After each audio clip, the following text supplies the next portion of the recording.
Welcome to Sales is Not a Dirty Word. I'm your host, innovative sales coach Aleasha Bahr, the creator of the Black Sheep Sales Method. If you're a service provider selling your own service who's ready to sell differently than the mainstream status quo and convert 8 out of 10 sales conversations without having to act like a douchebag, then this is for you. If you want to know more about the Black Sheep Sales Method, then go to aleashabahr.com. So, today I'm going to talk about something that came up recently that is such a great question. And it's why do people love to talk and think about marketing so much more than sales? They feel so much less scammy, so much less weird, uncomfortable, cringy. Now, some people feel like that about marketing too, but almost everybody feels like that about sales. And the reason is that sales is tied to money very directly. And people have really strange money beliefs and money stories. This is something that I've been starting to really dig into in my personal life.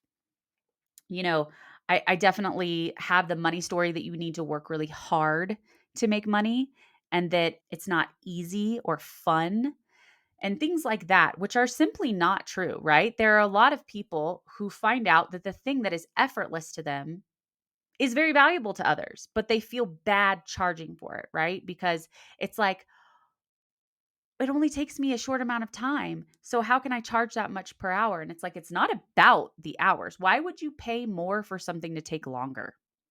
Makes no sense. You would pay for it to take a shorter amount of time, right? So when people have all of these associations with money and like what is greedy and what is bad and what is good, and does this make me a bad person if I have money? Does this make me a bad person if I ask for money? Does this make me a bad person if I receive money? Does this make me a good person if I don't? I mean, one of my clients works very directly with nonprofits and she has to help them all the time because they have really been set up as at a disadvantage. Nonprofit executive directors can't make money or they're considered greedy and taking away from the mission. And it's really about not having money means you're a good person. This is something we see in Christianity and other religions all the time. There's so much tied and wrapped up anxiety and fear and insecurity around money that it inevitably leaks over to sales. And it also is an issue because everybody's had a really bad experience with a salesperson. And so they're so scared of being that person that they go 180 in the opposite direction.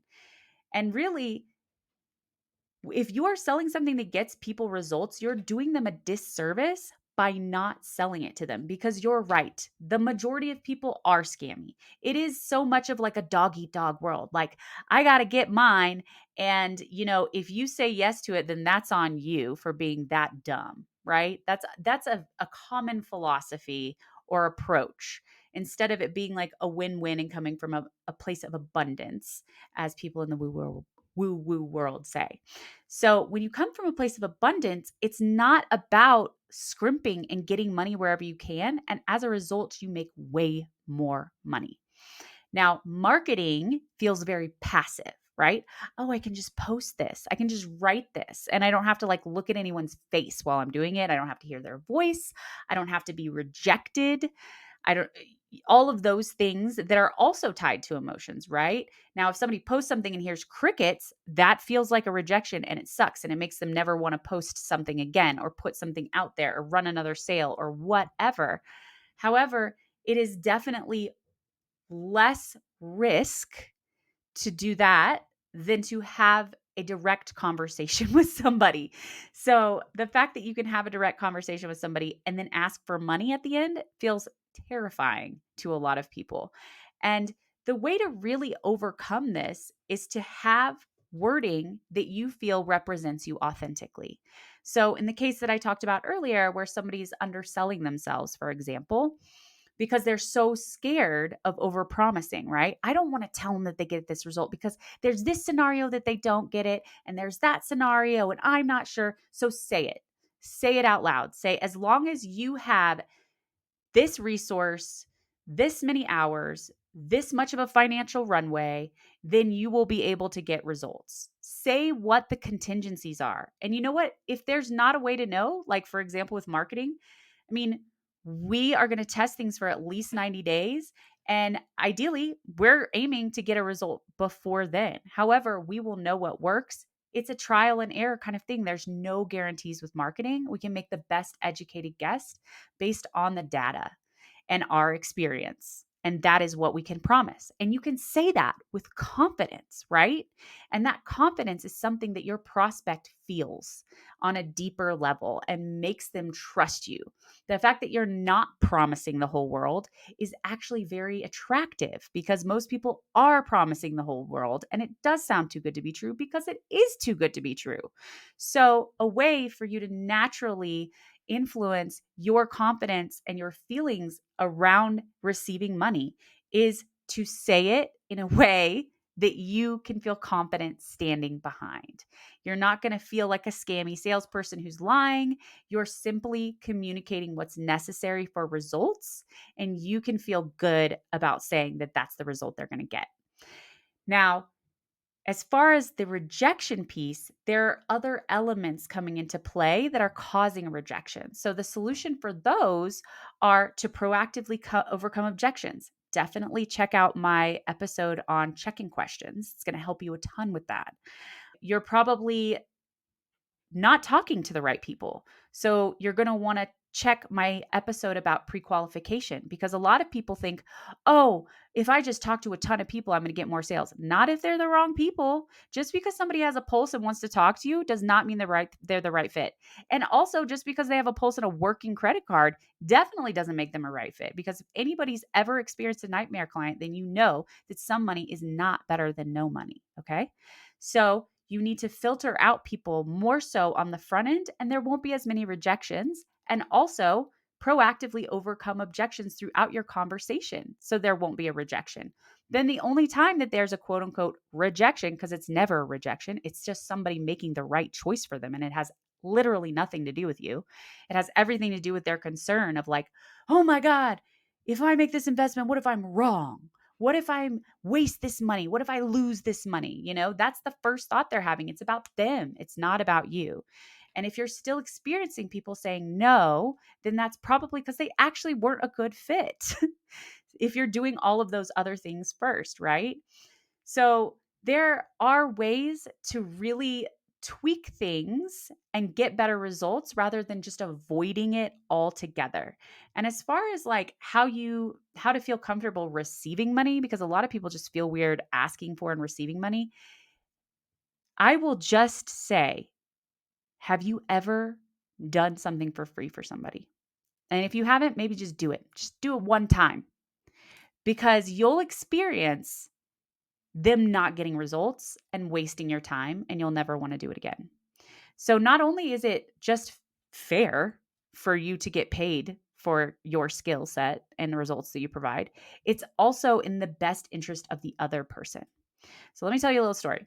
When I first started in the sales coaching strategy space, I decided to do pay for performance because it sounds like such a no-brainer, right? I don't make money until you make sales, right? However, subconsciously, people did not value what I was telling them because I was not charging for it. And so they didn't do stuff. So it didn't matter how hard I was working. If the other person doesn't implement it, then we don't get results and I get penalized, even though I'm doing the work.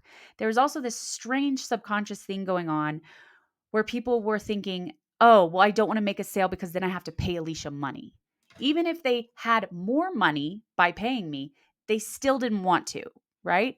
So I had to shift from a pay for performance offer to a flat fee so that people would implement what I was telling them to do and get results. There's like that saying, people who pay attention.